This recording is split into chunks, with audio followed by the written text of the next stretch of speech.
Une femme qui te cherche aujourd'hui et t'ignore demain n'est pas un mystère. C'est un test de ta stabilité, de ton centre et de la rapidité avec laquelle tu perds la tête quand quelque chose ne se passe pas comme prévu. Beaucoup d'hommes tombent dans ce piège. Ils désespèrent, écrivent trop, demandent ce qui s'est passé, sacrifient leur dignité pour un peu d'attention. Et à ce moment-là, sans s'en rendre compte, ils perdent le respect, l'attraction et le contrôle de la situation. Cette vidéo est un guide psychologique et comportemental pour les hommes qui en ont assez de se sentir comme s'ils marchaient sur un terrain émotionnel instable. Ici, nous allons parler clairement, sans fioritures ni détours. Lorsqu'une femme alterne entre le froid et le chaud, elle n'évalue pas si tu es bon, intéressant ou suffisant. Elle évalue ton autocontrôle.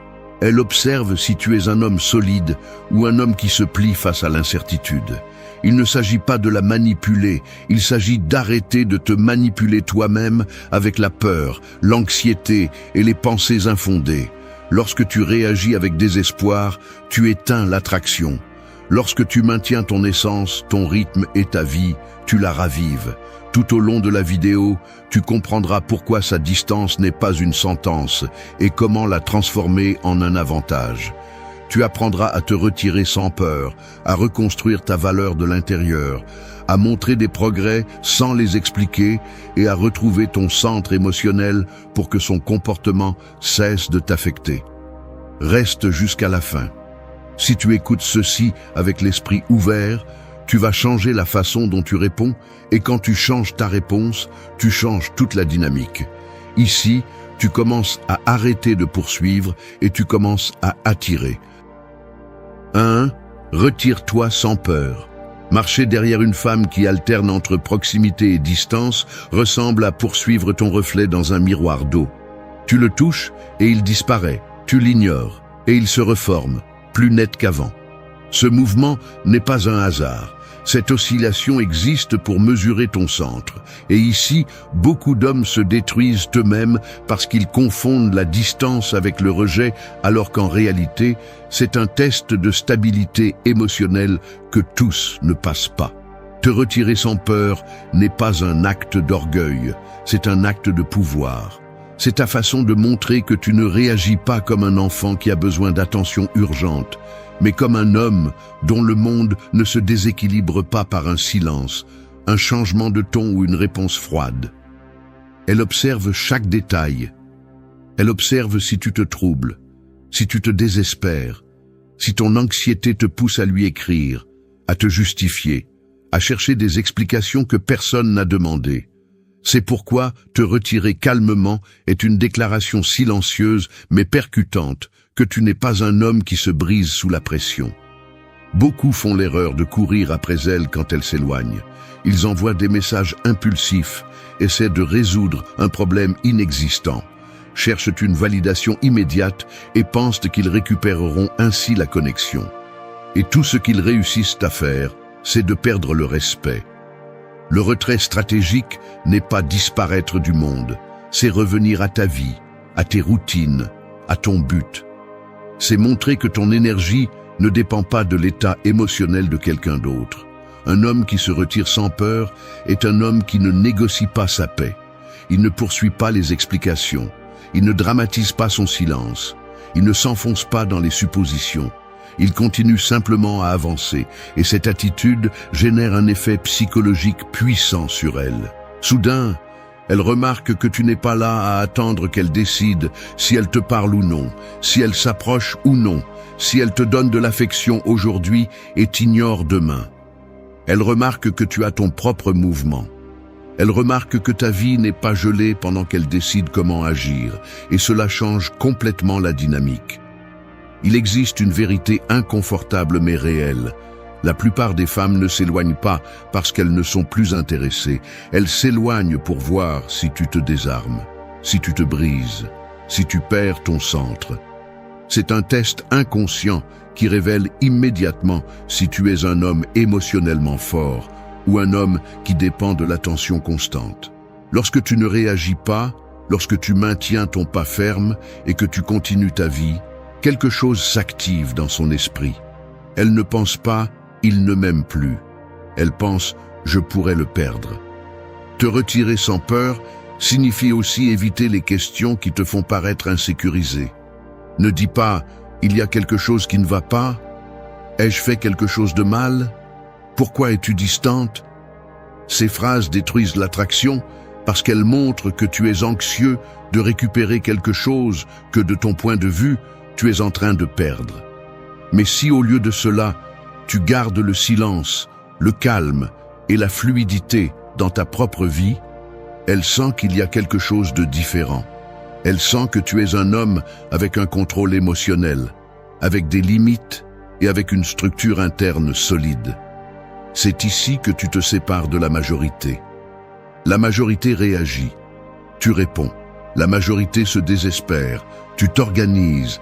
La majorité s'accroche. Tu te retires. Et cette différence est ce qui élève ta valeur sans avoir besoin de prouver quoi que ce soit. Lorsqu'une femme remarque qu'elle ne peut pas contrôler ton état émotionnel avec sa distance, elle commence à te voir avec d'autres yeux. Et surtout, elle commence à se rapprocher à nouveau. Te retirer sans peur n'est pas abandonner.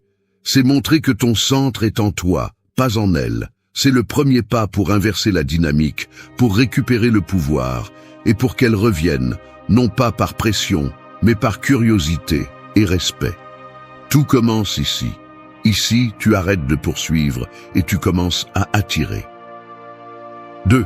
Occupe ton esprit, pas ton anxiété. Imagine ton esprit comme une pièce avec une seule chaise au centre.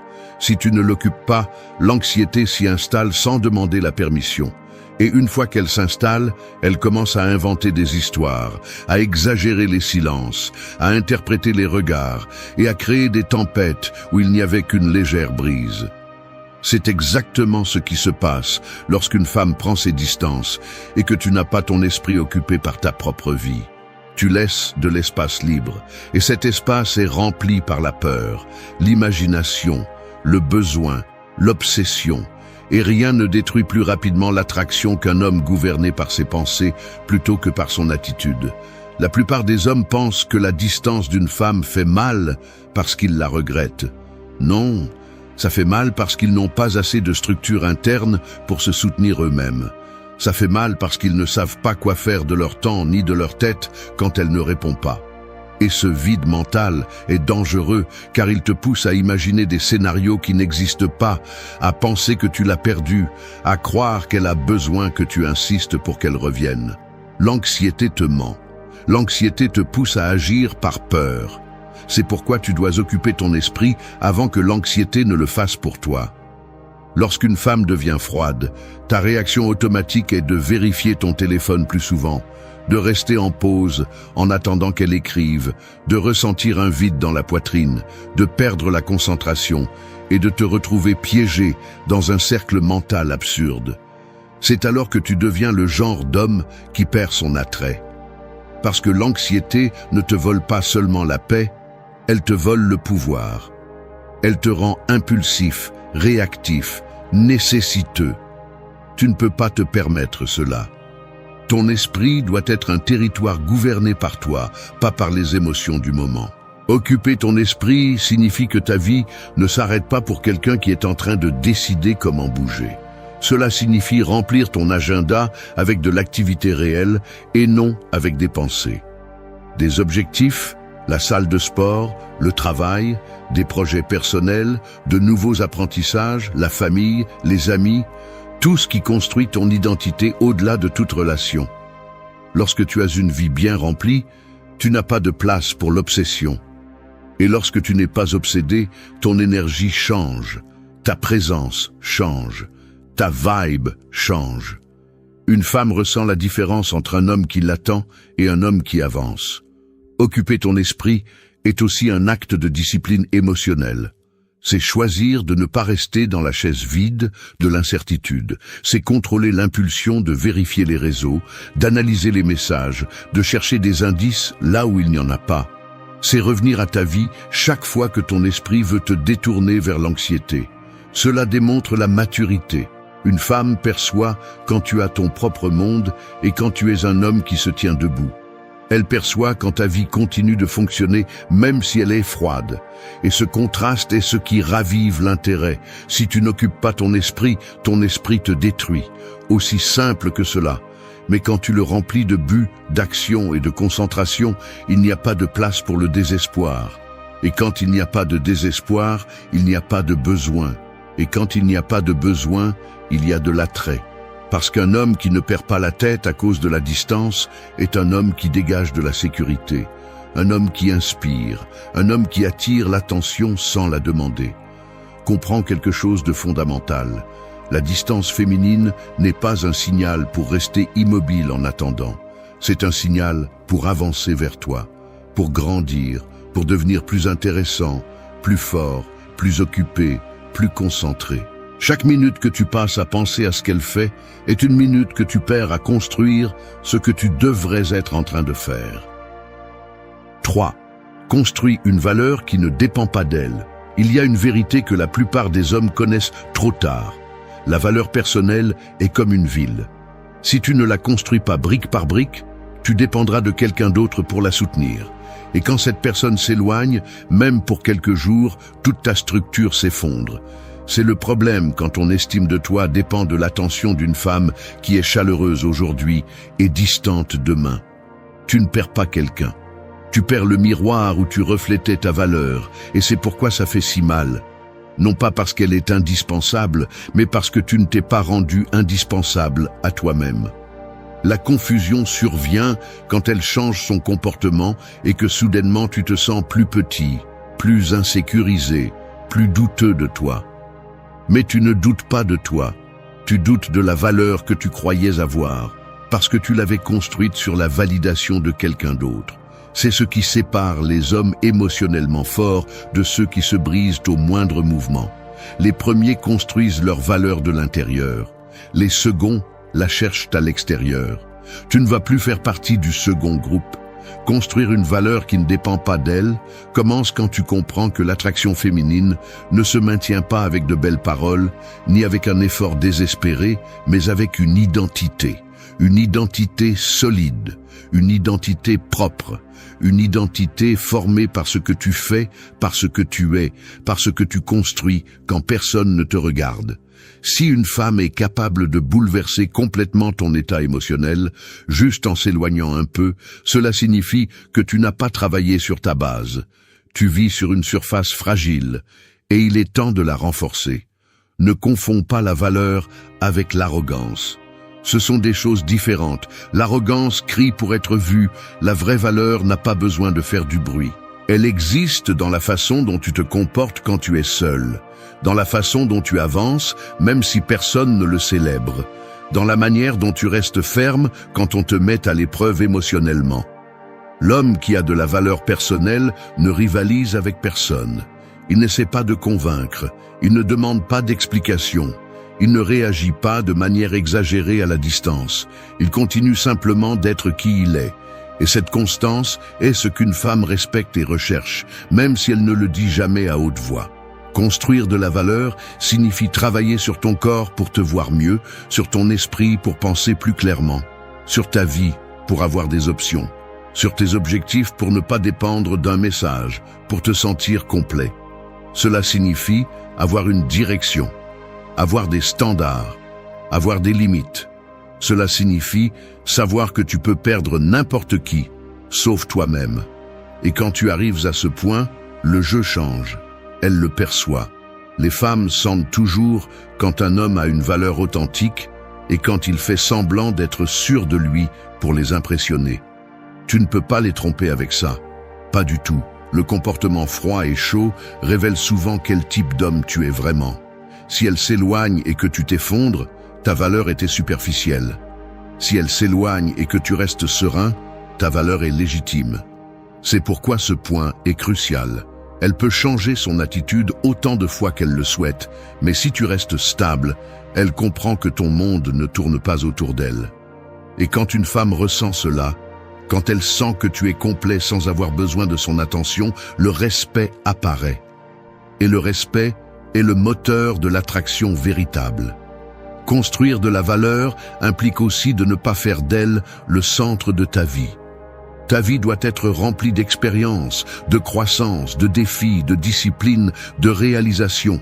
Il doit y avoir du mouvement même quand elle est statique. 4.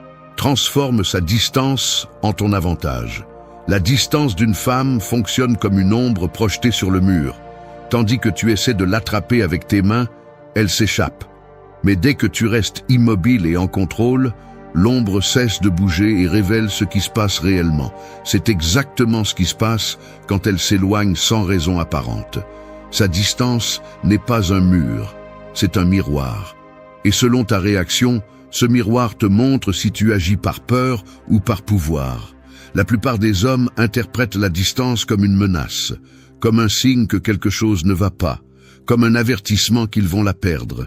Et à ce moment-là, ils commettent les erreurs qui les enterrent. Ils cherchent des explications, envoient des messages inutiles, demandent pourquoi elle est froide, essaient de récupérer ce qu'ils croient être en train de disparaître. Et sans le savoir, ils font exactement ce qui détruit l'attraction. Elle ne s'éloigne pas pour que tu la poursuives. Elle s'éloigne pour observer comment tu gères l'incertitude. Transformer sa distance en ton avantage nécessite un changement complet de mentalité. Il ne s'agit pas de résister, il ne s'agit pas de l'ignorer par fierté. Il s'agit de continuer à avancer avec une telle naturalité que sa distance ne définit pas ton rythme. Et quand elle perçoit cela, quelque chose change instantanément. Elle ne sent pas que tu te figes en attendant sa réaction. Elle sent que tu continues à grandir sans rien attendre d'elle. Ce mouvement indépendant est ce qui suscite un réel intérêt chez une femme habituée à ce que tout le monde réagisse à ces changements de température émotionnelle. Sa distance devient ton avantage lorsque tu l'utilises comme un terrain fertile pour t'améliorer. Quand tu ne perds pas de temps à te demander « qu'est-ce que j'ai fait ?» mais que tu investis ce temps à aller à la salle de sport, à apprendre quelque chose de nouveau, à travailler sur tes objectifs, à renforcer ta présence. Quand elle s'éloigne et que tu deviens plus discipliné, plus attirant, plus solide, plus concentré, elle le remarque. Et ce contraste entre son froid et ton avancement crée un malaise silencieux dans son esprit. La possibilité qu'elle te perde pendant qu'elle joue à s'éloigner. Cette sensation vaut plus que n'importe quel message que tu pourrais envoyer. Ici, il est crucial de comprendre quelque chose d'essentiel. La distance ne tue pas l'attraction, elle la révèle. Elle révèle quel type d'homme tu es quand on ne te donne pas ce que tu veux. Elle révèle si ton équilibre est authentique ou s'il n'existe que lorsque tu reçois de l'attention. Elle révèle si tu es de ceux qui s'effondrent ou de ceux qui s'élèvent. Et la vérité est simple. Une femme respecte l'homme qui s'élève. Toujours. Transformer sa distance en ton avantage implique aussi de ne pas tout prendre personnellement. La plupart des comportements froids n'ont rien à voir avec toi. Souvent, ce sont des tests inconscients, des moments d'introspection pour elle, ses insécurités, des changements internes qu'elle n'exprime pas, ou de simples fluctuations émotionnelles. Mais quand tu le prends comme une blessure personnelle, tu agis à partir de la réaction infantile et non de la sérénité adulte. Et cela te fait perdre du terrain. L'avantage apparaît lorsque tu profites de ce silence pour te concentrer plus sur ton monde que sur le sien. L'avantage apparaît lorsque sa froideur ne t'éteint pas, mais te stimule. L'avantage apparaît lorsque tu ne te bats pas contre sa distance, mais que tu changes de direction vers toi-même. Et cette direction mène toujours à une amélioration, à une croissance, à une version de toi plus puissante. Une femme observe quand tu ne réagis pas à son éloignement. Elle voit quand tu ne cours pas derrière. Elle remarque quand tu ne te troubles pas, et ce comportement la déconcerte car ce n'est pas ce qu'elle attend. La plupart des hommes implosent émotionnellement quand elle s'éloigne, mais pas toi. 5. Montre du progrès sans l'expliquer. Il y a un phénomène curieux dans la nature. Quand un arbre grandit, il ne fait pas de bruit, il n'annonce pas qu'il étend ses racines, ni ne se vante que ses branches se renforcent. Il grandit simplement, silencieux, constant, inévitable. Et un jour, ceux qui l'entourent le regardent et pensent « Quand est-ce qu'il est devenu cela ?» C'est ainsi que fonctionne le véritable progrès masculin lorsque tu es confronté à une femme qui est froide et chaude. Il ne s'annonce pas, il ne s'explique pas, il ne se justifie pas. Il se montre. Et ce contraste entre sa distance et ta croissance silencieuse a un impact psychologique plus grand que tu ne l'imagines. La plupart des hommes font l'erreur d'essayer de prouver leur valeur avec des mots. Ils publient des sous-entendus, montrent leur réalisation avec désespoir, se précipitent pour lui dire qu'il change pour voir si cela l'impressionne. Et sans s'en rendre compte, cela détruit l'essence du progrès. Plus tu essaies de convaincre quelqu'un que tu as amélioré, moins tu sembles crédible. La valeur authentique se perçoit, elle ne se déclare pas. C'est pourquoi cette étape est si puissante. Lorsque tu progresses en silence, elle le ressent même avant de le voir. Sa distance devient inconfortable parce qu'elle remarque que tu ne t'arrêtes pas, et à ce moment-là, tu commences à reconfigurer complètement sa perception. Montrer du progrès sans l'expliquer implique que ta vie évolue, non pas pour attirer son attention, mais parce que tu en as besoin. Tes routines s'améliorent, ta discipline augmente, ton physique change, tes objectifs avancent, ta présence devient plus ferme, tu deviens plus sélectif, plus concentré, plus intéressant. Et quand elle remarque ces changements sans que tu les aies annoncés, quelque chose se passe dans son esprit. Elle commence à se demander ce qui se passe avec toi. Elle commence à être curieuse. Elle commence à voir que tu n'es plus le même homme qui était pris au piège dans l'incertitude de son comportement. Le progrès silencieux a aussi un effet émotionnel profond sur toi. Il te force à arrêter d'agir par réaction. Il te force à agir par conviction. Tu ne fais pas les choses pour envoyer un message, tu les fais parce qu'elles sont nécessaires pour devenir l'homme que tu veux être. Et quand un homme agit par conviction, son énergie change. Il devient plus intense, plus présent, plus sûr. Une femme le perçoit même à distance, même s'il ne parle pas pendant des jours. Les femmes ressentent la croissance authentique, parce que ce type d'évolution se reflète dans le comportement, dans la posture, dans la façon d'écrire, dans le rythme de vie. Sans l'expliquer signifie exactement cela. Tu ne justifies pas tes absences, tu n'annonces pas tes objectifs, tu ne cherches pas l'approbation, tu laisses ta vie parler pour toi, tu laisses tes actions expliquer ce que tu essayais auparavant de dire avec des mots.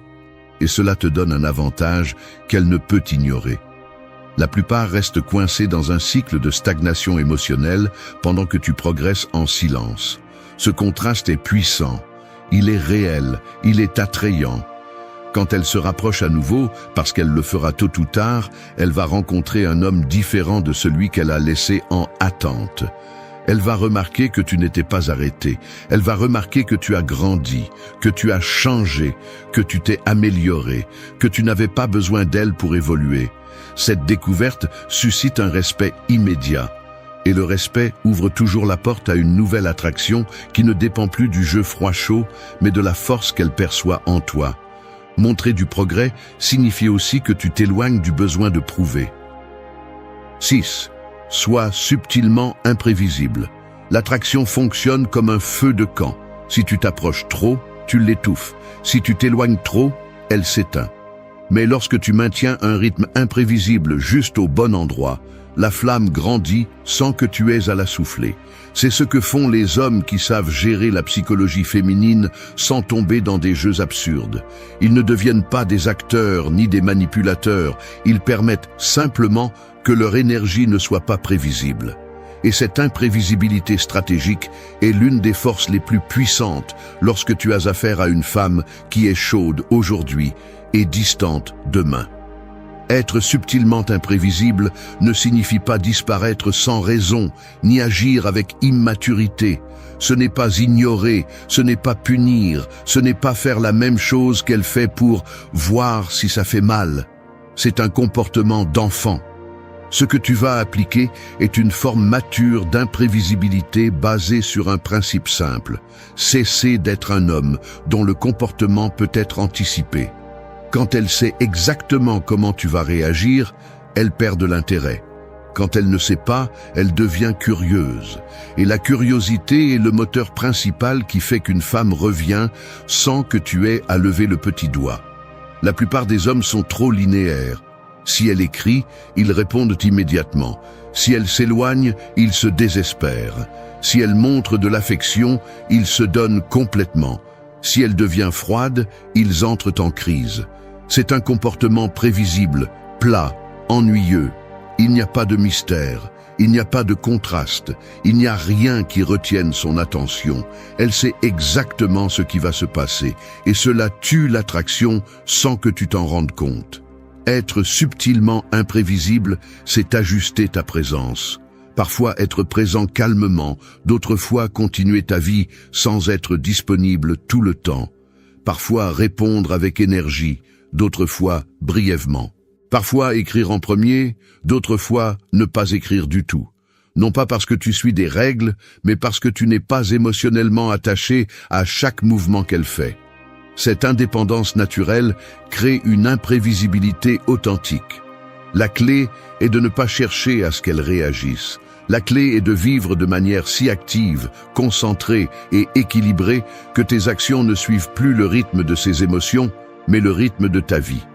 Et quand cela se produit, ta présence devient moins répétitive, moins évidente, moins accessible.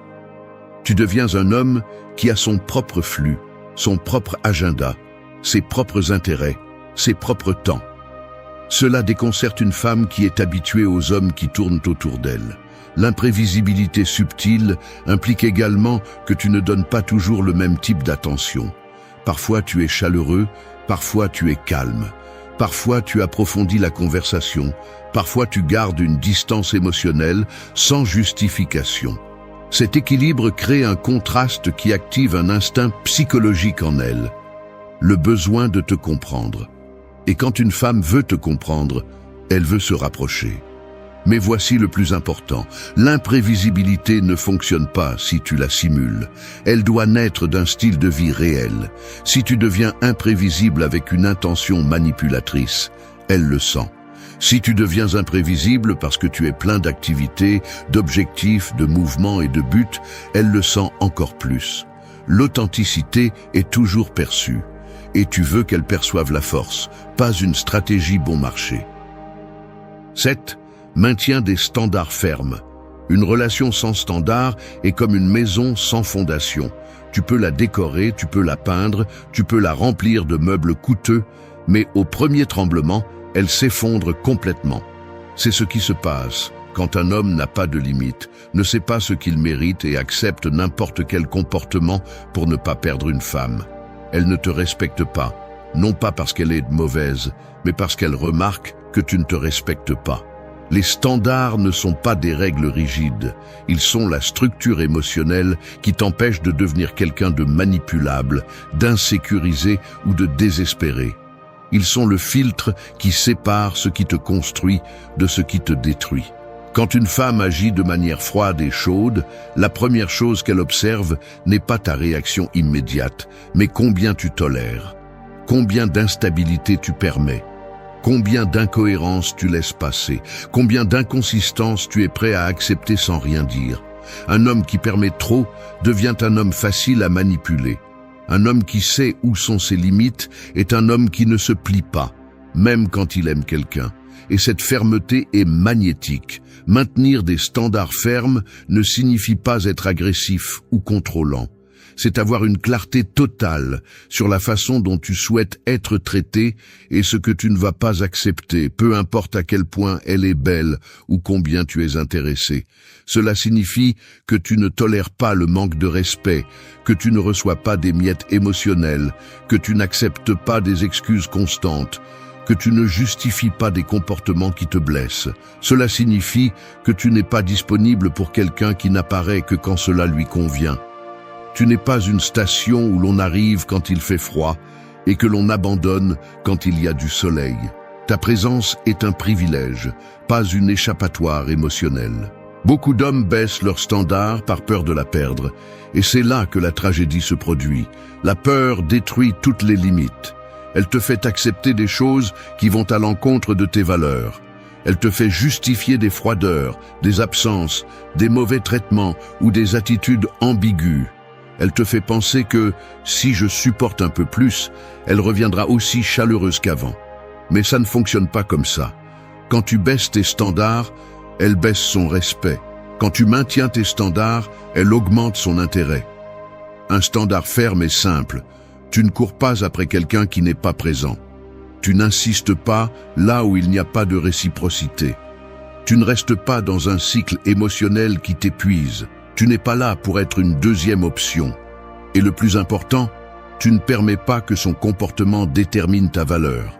Tu décides quand une dynamique n'est plus acceptable. Tu décides quand tu as besoin de distance. Tu décides quel type d'interaction est digne de ton temps et lequel ne l'est pas.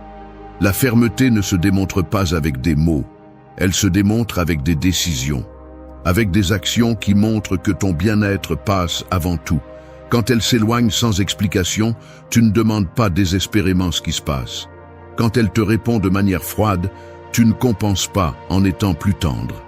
Quand elle te traite avec indifférence, tu ne lui donnes pas plus d'efforts. Quand son intérêt est intermittent, tu ne restes pas coincé en attendant qu'un jour elle se stabilise.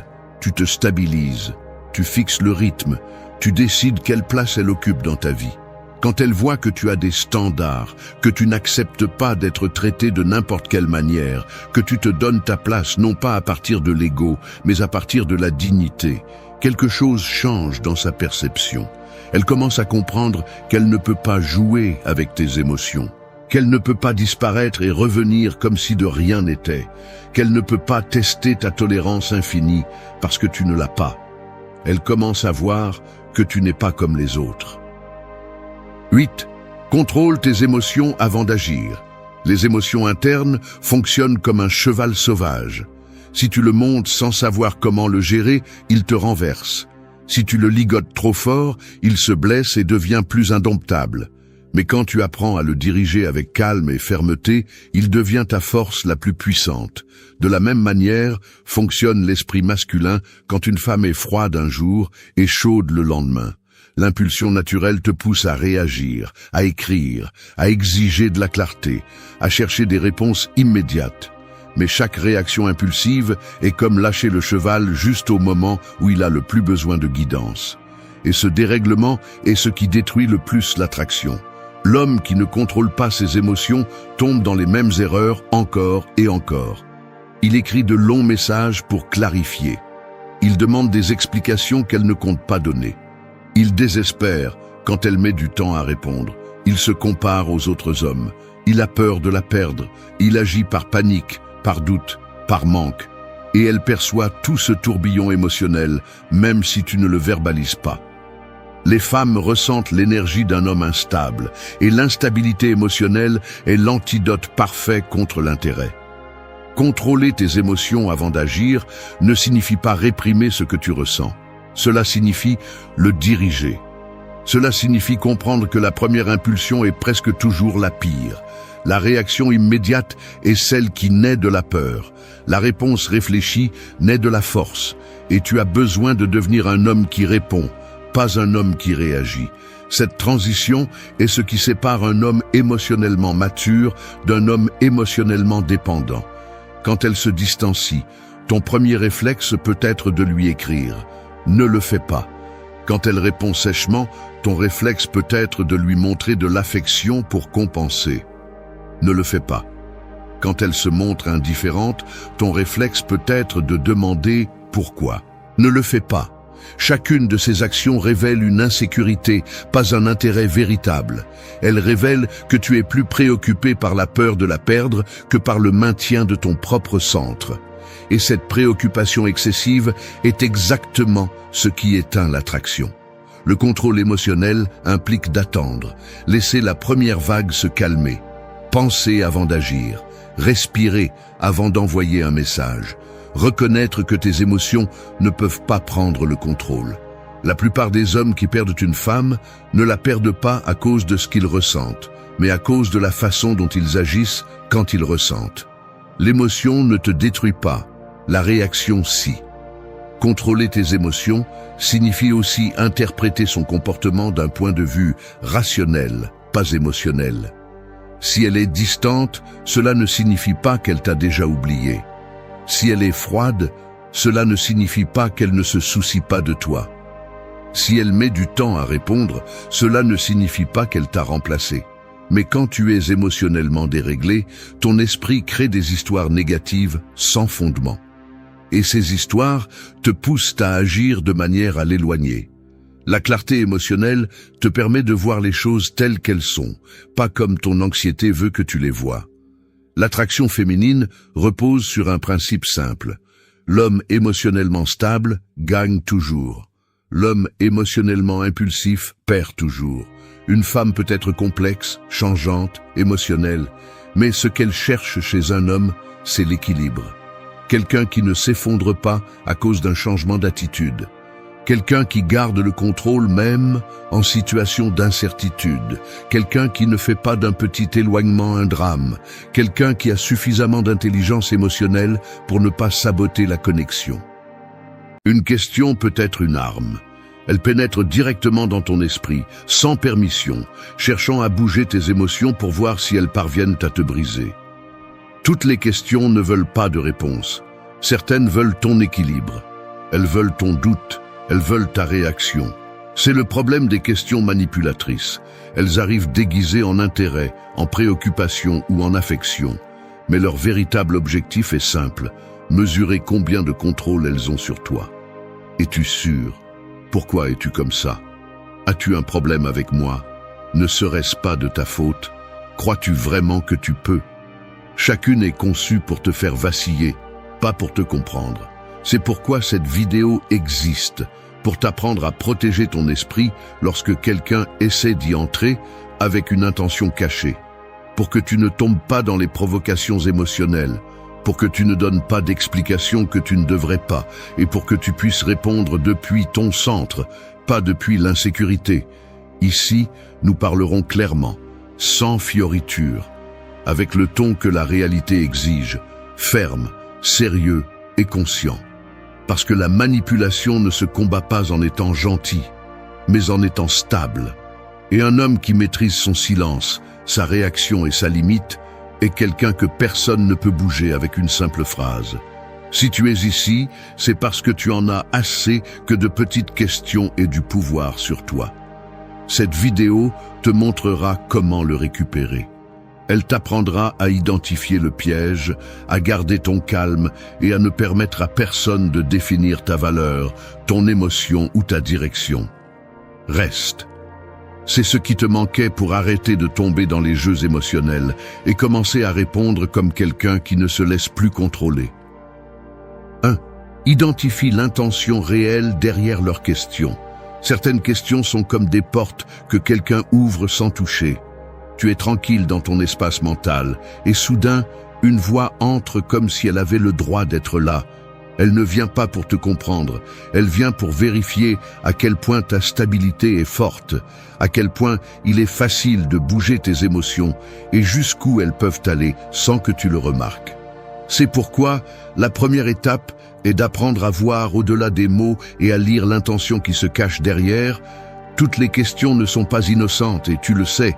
Ce que tu prenais auparavant pour de simples doutes, aujourd'hui, tu dois les observer comme des signaux qui te montrent si cette personne est intéressée par toi ou intéressée à te contrôler.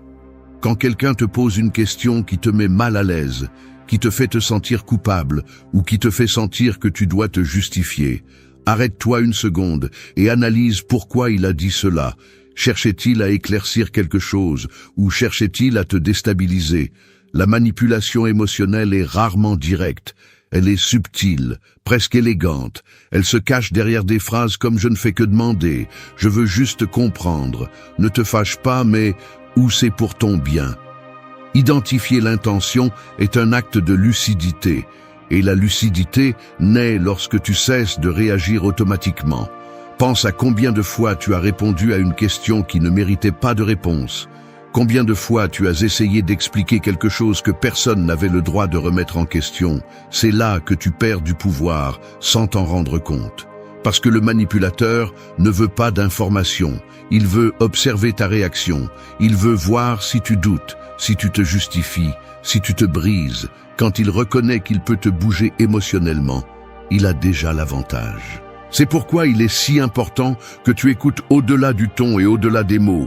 Observe le modèle. Les questions arrivent toujours quand tu es tranquille. Elles apparaissent chaque fois que tu prends une décision importante. Elles surgissent juste quand tu commences à avancer, à t'éloigner ou à faire quelque chose qui te rend plus fort émotionnellement. Une personne qui te veut stable ne te fait pas douter constamment. Une personne qui te respecte ne te manipule pas en déguisant son insécurité en préoccupation. La clé est de se rappeler que chaque question a un but psychologique. Certaines cherchent la connexion, d'autres cherchent la clarté, d'autres cherchent à blesser.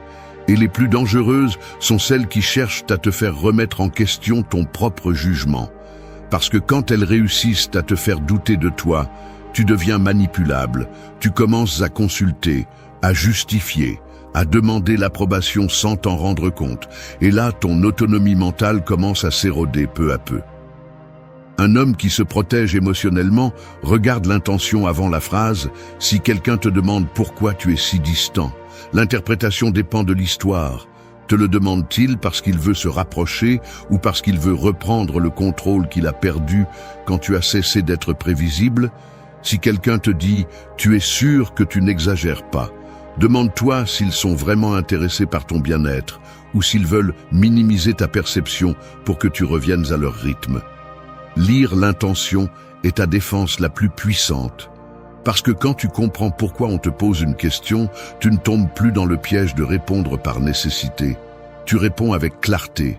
Et parfois, la réponse n'est pas de parler, c'est d'observer en silence. Et ce silence en dit plus que n'importe quelle explication. Identifie l'intention et tu verras comment la manipulation perd de sa force. Personne ne peut contrôler un homme qui sait lire le mouvement caché derrière les mots. C'est la première étape pour retrouver ta stabilité mentale et commencer à agir depuis ton centre, pas depuis ce que les autres essaient de provoquer en toi. Valorise ta sensibilité comme ton guide interne. La sensibilité est comme un radar silencieux qui capte ce que tes yeux ne voient pas encore. Parfois, tu ressens un malaise avant de comprendre pourquoi, tu perçois une tension avant d'entendre des mots blessants, ou tu remarques une double intention avant que la conversation n'atteigne le point critique. Ce radar ne se trompe pas, mais beaucoup d'hommes l'ignorent parce qu'ils ont grandi en pensant que ressentir trop est une faiblesse, alors qu'en réalité, c'est l'un des outils psychologiques les plus puissants que tu as pour te protéger de la manipulation. Ta sensibilité n'est pas une fragilité, c'est une perception. C'est de l'intelligence émotionnelle à l'état pur. Quand quelqu'un te pose une question avec du venin émotionnel, ton corps réagit généralement avant ton esprit. Un petit nœud dans la poitrine, une pression dans la gorge, une pensée qui te dérange, sans savoir pourquoi. C'est ton guide interne qui te dit que quelque chose ne va pas, que cette question ne cherche pas la connexion, mais le contrôle. Si tu ignores ce signal interne, tu deviens vulnérable, mais si tu le reconnais et l'écoutes, tu deviens quelqu'un de difficile à manipuler parce que tu apprends à détecter l'intention avant de tomber dans le piège. Valoriser ta sensibilité signifie arrêter de bloquer ce que tu ressens et commencer à l'interpréter. Observe comment ton intérieur change quand quelqu'un te pose une question qui n'a pas de bonne intention. Ta tranquillité est perturbée, ton esprit s'accélère un peu, tes émotions se tendent. Ce n'est pas une exagération, c'est de l'information. C'est ton radar émotionnel qui te prévient que tu entres dans une dynamique où tu pourrais perdre en clarté. Et c'est là que beaucoup échouent. Ils ressentent quelque chose, mais le rejettent pour ne pas paraître dramatique. Alors que le bon réflexe est de donner de l'importance à cette réaction parce qu'elle te protège. Quand quelqu'un te pose une question qui te fait douter de toi-même sans raison, ta sensibilité l'enregistre, te donne un avertissement, te murmure littéralement « attention ». Cet avertissement n'est pas une faiblesse, c'est une alerte précoce. C'est pourquoi valoriser ta sensibilité t'immunise, car tu ne te déconnectes plus de ta vérité interne pour t'adapter à la narration de l'autre. Il est également important de comprendre que ressentir ne te rend pas moins masculin, cela te rend plus conscient. Un homme qui n'écoute pas sa sensibilité devient facile à manipuler, car il interprète tout à partir de la logique superficielle et non à partir de l'énergie émotionnelle qui anime vraiment les interactions humaines. La sensibilité te permet de remarquer les micro-expressions, les tons de voix, les silences gênants, les changements d'attitude, les intentions cachées. C'est un super pouvoir que tu n'as même pas besoin d'activer. Il est déjà en toi. Tu dois juste apprendre à lui faire confiance. Quand une question manipulatrice arrive, ta sensibilité est généralement la première à la détecter. Elle te fait sentir que la conversation se contamine, que l'énergie change, que la personne ne cherche pas la clarté, mais un avantage psychologique, qu'il y a une pointe cachée derrière le mot. Utilise-le à ton avantage. Au lieu de répondre rapidement, écoute ce que tu ressens et laisse cette sensation guider ta réaction. Si quelque chose ne te semble pas correct, ce n'est pas le cas. Valoriser ta sensibilité signifie aussi ne pas justifier ce qui te dérange. Si une question te fait te sentir sous pression, confus ou observé avec une intention étrange, cette sensation a un but. Elle te dit que l'intention derrière n'est pas pure. Et tu n'as pas besoin de preuves logiques pour valider ce que ta sensibilité a déjà détecté, parce que ton guide interne arrive toujours en premier. 3. Applique le silence stratégique face aux provocations. Il y a des provocations qui arrivent comme des coups de vent. Tu ne les vois pas venir, mais tu les ressens dans la façon dont elles te bouleversent à l'intérieur. C'est comme marcher tranquillement et sentir que quelqu'un laisse tomber une pierre dans l'eau juste pour voir si elle crée des ondes. Cette pierre est la question manipulatrice et tu es l'eau. Ce qu'ils cherchent est simple. Voir si tu réagis, voir si tu te troubles, voir s'ils peuvent encore provoquer un mouvement émotionnel en toi. C'est là que ton arme la plus puissante entre en jeu, le silence stratégique, ce silence qui n'est pas un manque de réponse, mais une décision consciente de ne pas donner ta stabilité. Beaucoup de gens confondent le silence avec la faiblesse. Ils pensent que celui qui se tait perd, alors qu'en réalité, le silence est pure maîtrise émotionnelle. Parler est facile, réagir est automatique, mais rester calme quand on essaie de te pousser est un signe de maîtrise de soi, de clarté et de maturité psychologique. Le silence stratégique n'est pas une fuite, c'est une protection. C'est ta façon de dire que tu ne participeras pas à leur jeu sans avoir à prononcer un seul mot. Et le plus intéressant, c'est que celui qui essaie de te manipuler dépend de ta réaction. Il a besoin que tu parles, que tu expliques, que tu te justifies, que tu te défendes. Quand tu ne le fais pas, sa stratégie perd immédiatement de sa force. Le silence stratégique fonctionne parce qu'il coupe le flux émotionnel que l'autre personne essaie de créer. Si tu réponds rapidement, tu tombes dans son rythme. Si tu essaies de te justifier, tu lui donnes des informations sur tes points faibles. Si tu exploses, cela confirme qu'il peut te contrôler. Si tu restes silencieux, tu lui fermes la porte. C'est psychologique, c'est comportemental et c'est profondément efficace. Le manipulateur ne sait pas quoi faire quand il ne peut pas lire ta réaction. Le silence le déconcerte, le déstabilise, l'oblige à se révéler car tout à coup, il n'a plus l'avantage émotionnel qu'il cherchait. Appliquer le silence stratégique ne signifie pas rester figé ni agir passivement.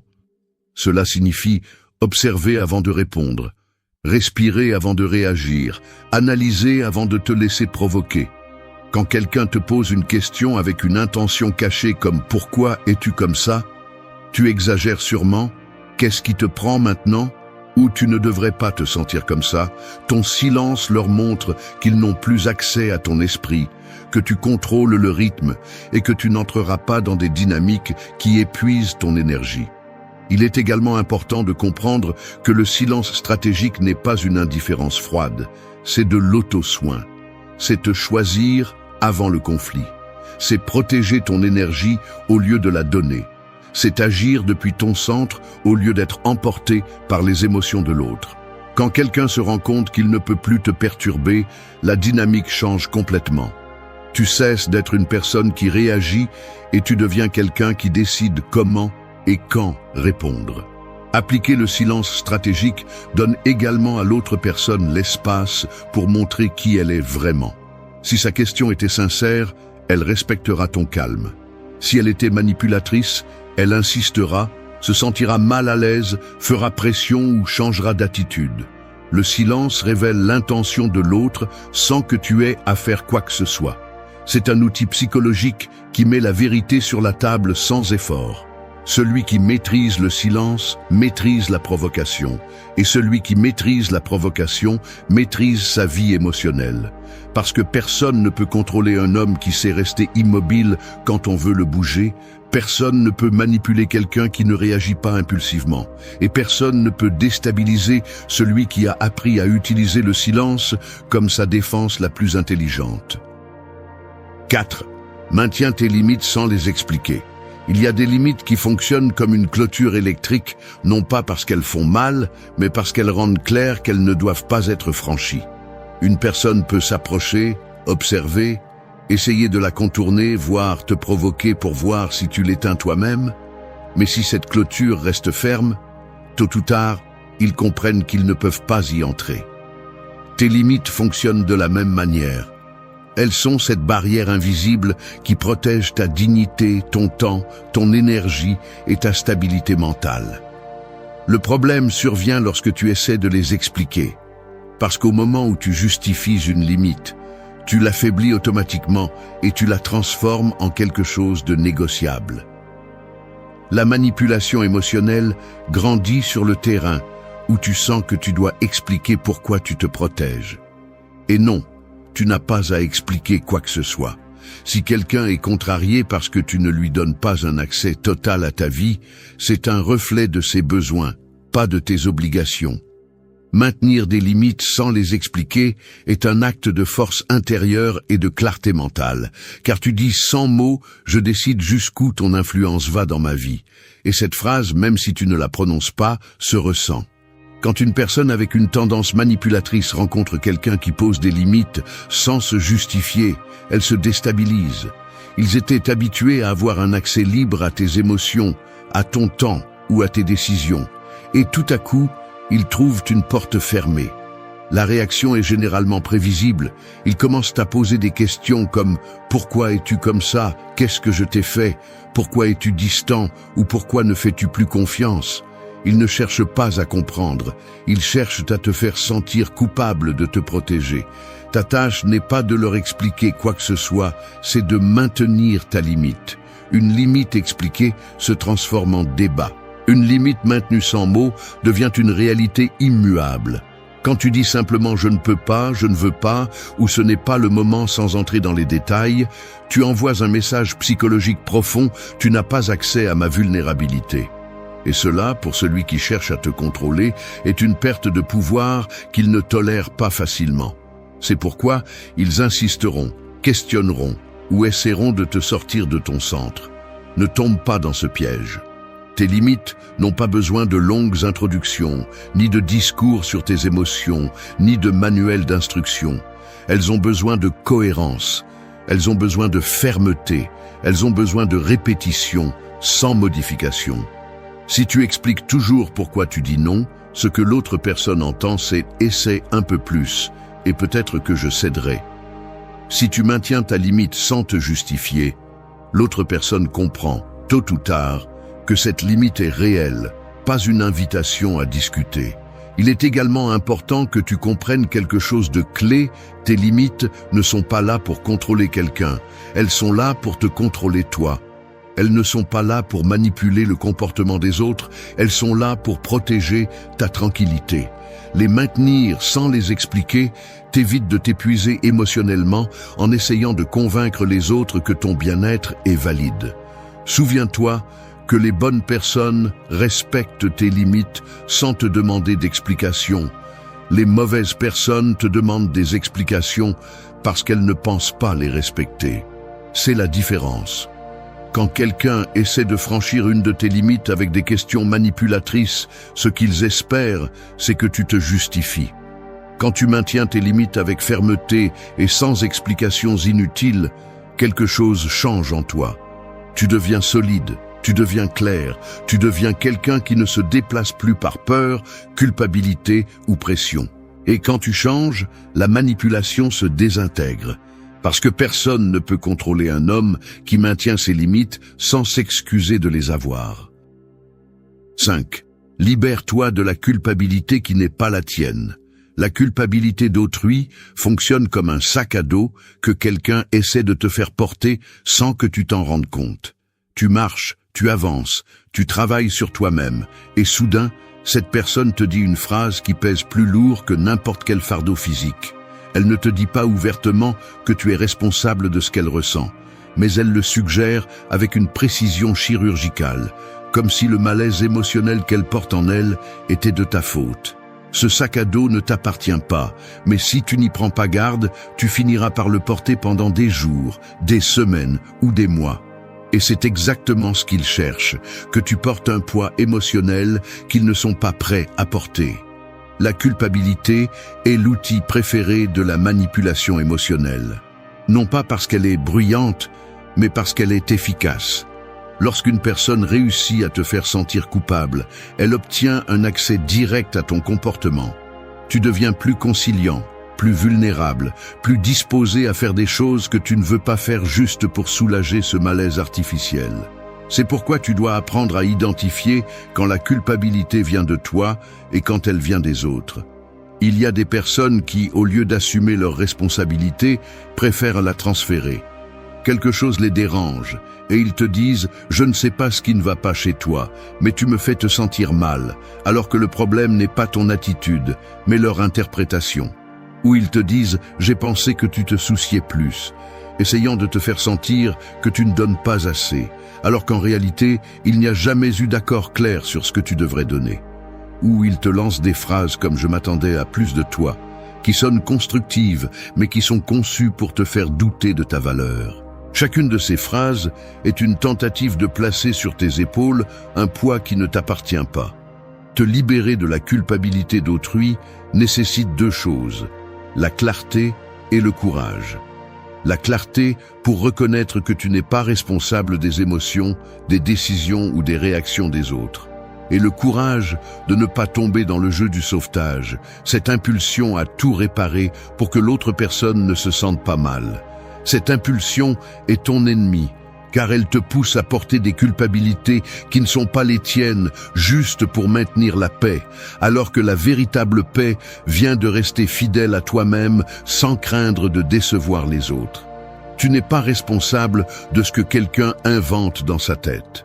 Tu n'es pas responsable de guérir les insécurités des autres. Tu n'es pas responsable de l'humeur émotionnelle de personne. Tu n'es pas responsable de contrôler comment les autres interprètent tes limites, ton silence ou tes décisions. Chaque personne est maître de son monde intérieur et tu n'as pas l'obligation de le soutenir.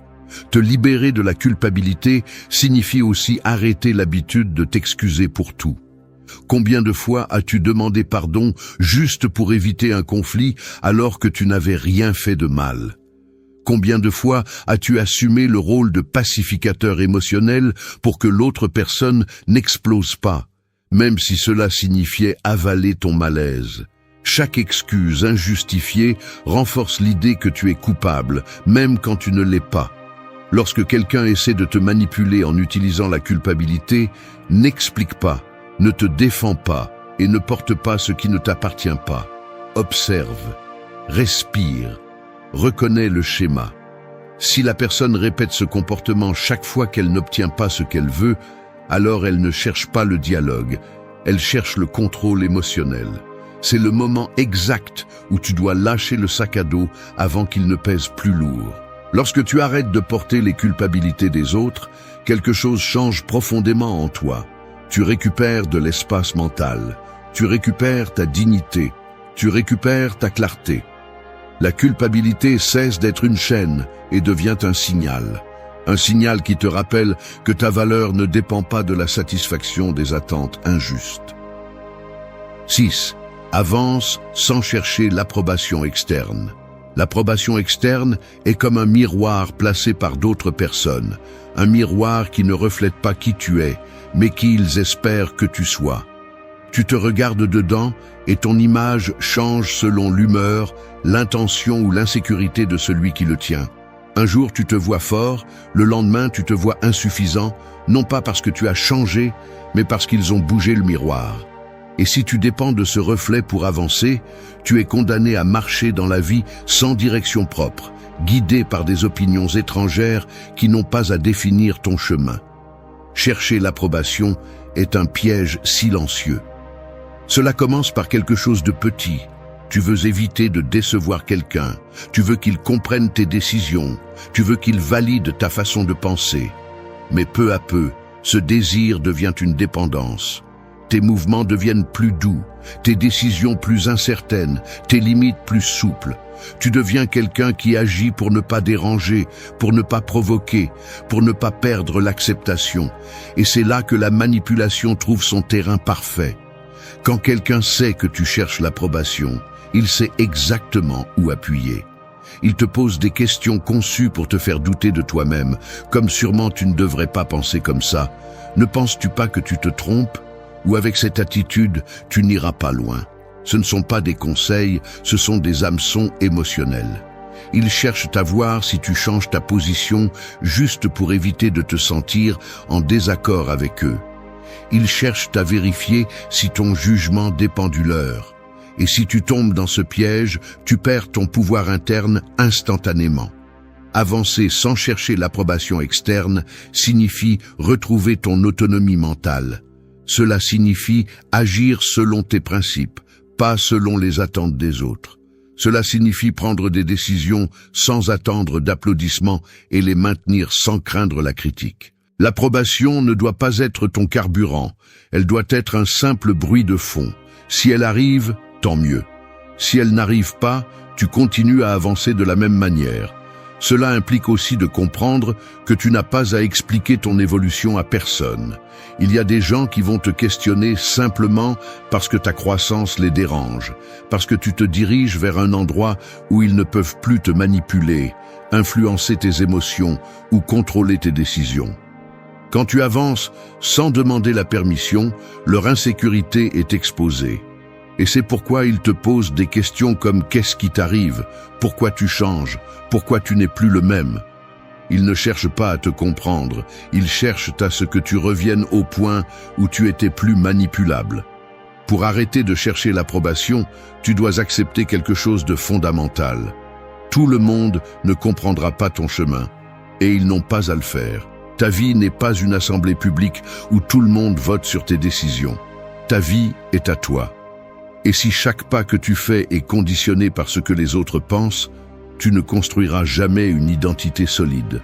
Le stoïcisme le rend clair. Celui qui vit selon l'opinion d'autrui ne vit jamais vraiment.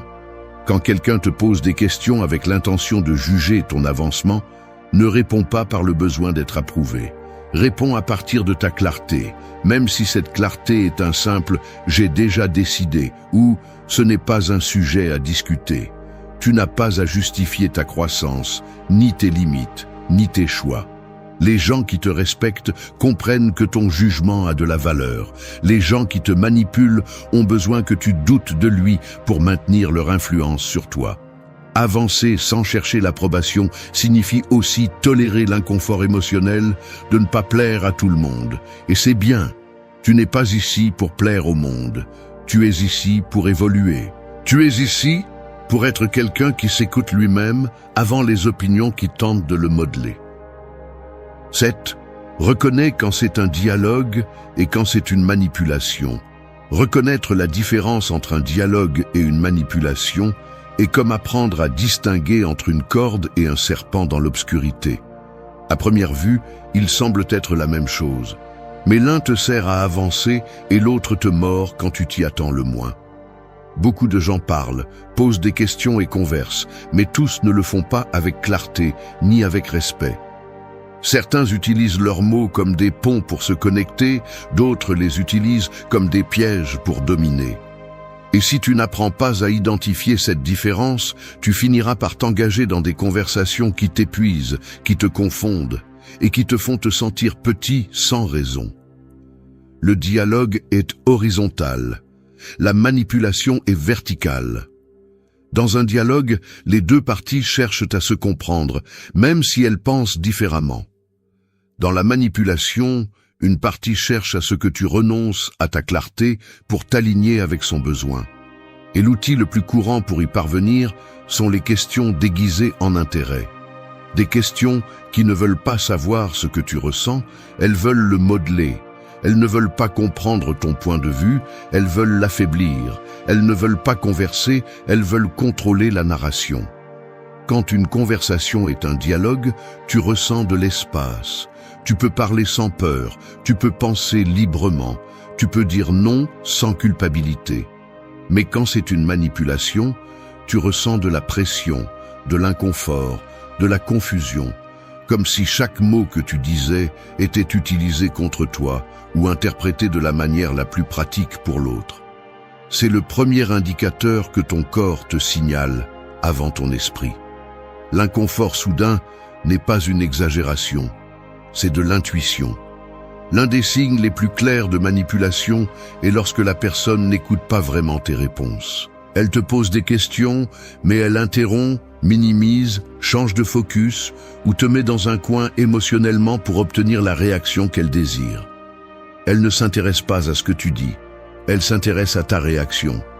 Son but n'est pas la clarté, c'est le contrôle.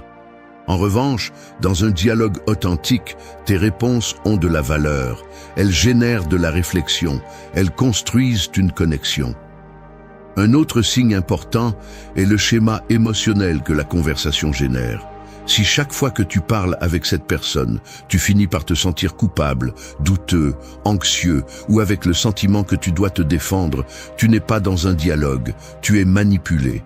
Le dialogue te rend plus clair, la manipulation te rend plus confus. Le dialogue te fait te sentir vu, la manipulation te fait te sentir observé. Le dialogue t'aide à grandir, la manipulation te fait reculer. Tu dois aussi faire attention à l'intention cachée. Dans une conversation saine, l'intention de l'autre est de comprendre, de collaborer ou de résoudre. Mais dans la manipulation, l'intention est de te pousser émotionnellement vers un point spécifique. C'est pourquoi il pose des questions comme « Tu es sûr que c'est de ta faute? Ne penses-tu pas que tu exagères? Pourquoi réagis-tu toujours ainsi? Ou penses-tu vraiment que tu fais ce qu'il faut ?» Il ne pose pas de questions. Il guide ton esprit vers un endroit où tu deviens plus vulnérable. Reconnaître la manipulation implique de garder ton esprit éveillé pendant que ton extérieur reste calme. Tu n'as pas à te battre, tu n'as pas à crier, tu n'as pas à te défendre avec désespoir. Tu as juste besoin de voir l'intention réelle. Quand tu y arrives, tu retrouves automatiquement ton équilibre. Parce que tu comprends que la conversation n'est pas un échange honnête, mais une tentative de bouger tes émotions. Et si tu ne participes pas à ce jeu, le jeu tombe.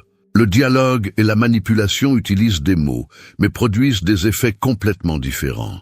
Le dialogue te fait te sentir libre. La manipulation te fait te sentir piégé. Le dialogue t'invite. 8. Maintiens ta vérité avec calme et fermeté. La vérité personnelle ressemble à une colonne de pierre au milieu d'une tempête. Le vent essaie de la plier, la pluie essaie de l'éroder, même des mains étrangères essaient de la déplacer. Mais si la colonne est bien construite, elle ne se brise pas, elle ne se penche pas, elle ne change pas de forme selon la pression extérieure. Ta vérité doit être ainsi. Pas une idée rigide par entêtement, mais une conviction interne qui ne s'effondre pas chaque fois que quelqu'un la remet en question, avec une question chargée de manipulation émotionnelle. Quand une personne veut te déstabiliser, elle n'attaque pas tes paroles, elle attaque ta certitude. Elle ne dit pas que tu as tort, mais es-tu sûr? Ne penses-tu pas que tu exagères? Ne crois-tu pas que ta version est fausse? Et si tu te trompais? Ils ne cherchent pas à éclaircir, ils cherchent à te briser de l'intérieur. Ils cherchent à semer le doute pour entrer dans ton esprit et réécrire ce que tu avais déjà défini clairement. C'est pourquoi maintenir ta vérité avec calme et fermeté est l'une des compétences les plus importantes que tu peux développer. Ta vérité n'a pas besoin de volume, elle a besoin de stabilité. La manipulation émotionnelle se nourrit de ta réaction impulsive, mais s'affaiblit lorsque tu réponds avec sérénité. Une réponse calme désarme la stratégie immédiatement, car elle montre que tu n'es pas confus, que tu ne cherches pas l'approbation, que tu n'essaies pas de convaincre qui que ce soit. Tu te rappelles simplement qui tu es et ce que tu sais. Et cela dérange profondément celui qui espérait voir de l'insécurité dans tes yeux. Maintenir ta vérité ne signifie pas se battre, discuter ou expliquer trop. En fait, plus tu expliques, plus tu ouvres d'espace pour que d'autres interviennent dans ton récit. La véritable fermeté est silencieuse, concise et directe. Quand tu dis « c'est ce que je pense » ou « c'est ainsi que je le vois » sans fioritures émotionnelles, tu montres que tu n'es pas prêt à céder ta clarté pour plaire à personne. Et cette attitude change la dynamique instantanément. Beaucoup de gens utiliseront des questions pour te pousser à renoncer à ta perception. Des questions qui semblent innocentes, mais qui sont conçues pour que tu doutes de ton intuition, de tes limites, de tes décisions. Ne tombe pas dans la fraude émotionnelle de croire que tu dois justifier chaque partie de ta vérité. Une vérité solide ne se révise pas chaque fois que quelqu'un lève un sourcil. Elle se maintient avec calme, même lorsque l'autre personne insiste, presse ou essaie de modifier le cours de la conversation. Maintenir ta vérité implique aussi d'accepter que tout le monde ne la comprendra pas. Et c'est bien.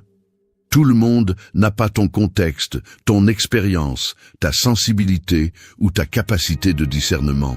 Tu n'es pas obligé de les convaincre. Ta responsabilité n'est pas qu'ils te comprennent, c'est que tu ne te trahisses pas. Chaque fois que tu renonces à ta vérité pour que quelqu'un d'autre se sente à l'aise, tu te brises un peu à l'intérieur. Et cela, avec le temps, te rend manipulable. Le calme est ton allié ici. La fermeté est ton bouclier. Si tu te troubles, tu perds ta stabilité interne. Si tu te justifies trop, tu ouvres des portes. Si tu doutes de toi-même, la manipulation trouve un terrain fertile. Mais quand tu maintiens ta position sans élever la voix, sans perdre ton sang-froid et sans changer ton récit selon la pression extérieure, tu deviens inébranlable. Maintenir ta vérité avec calme et fermeté signifie aussi reconnaître que ta perception est valide. Si quelque chose te dérange, te fait mal ou te semble injuste, tu as le droit de le ressentir ainsi. Tu n'as pas besoin de preuves pour valider ton expérience émotionnelle. La manipulation essaiera toujours de minimiser ce que tu ressens pour que tu te taises. Toi, en revanche, tu dois rester conscient que tes sensations, limites et perceptions ne sont pas ouvertes à la discussion. Danke, dass du bis zum Ende des Videos geblieben bist. Wenn du alles gesehen hast, kommentiere, ich bin stoisch, als unser geheimes Zeichen, um zu wissen, dass du ein wahrer Schüler des Stoizismus bist. Vergiss nicht, den Kanal zu abonnieren und das Video zu liken, wenn es dir gefallen hat. Wir sehen uns im nächsten Video und denke daran, kultiviere weiterhin deinen stoischen Geist.